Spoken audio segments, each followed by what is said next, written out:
14वीं शताब्दी से लेकर 18वीं शताब्दी का जो दौर है ये पुनर्जागरण काल कहलाता है। यूरोप के अंदर पुनर्जागरण का दौर, इस दौर में धार्मिक हठ धर्मिता और रूढ़िवादी विचार को लोग छोड़ रहे थे।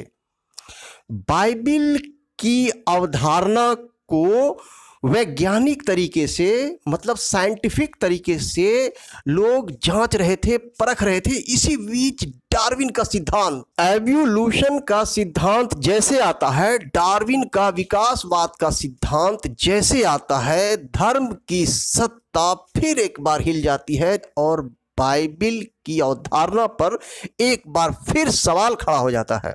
बाइबिल की अवधारणा आदम और ईव पर टिकी हुई है, एडम और ईव की कहानियों पर टिकी हुई है। एवोल्यूशन का सिद्धांत जो है चार्ल्स डार्विन का, विकासवाद का सिद्धांत, इसमें चार्ल्स डार्विन कहते हैं कि एक कोशिकीय जीव संघर्ष कर बहुकोशिकीय जीव में परिवर्तित होता है। यानी कि बंदर के संघर्ष करने के क्रमागत विकास से ही इंसानों की पैदाइश हुई है।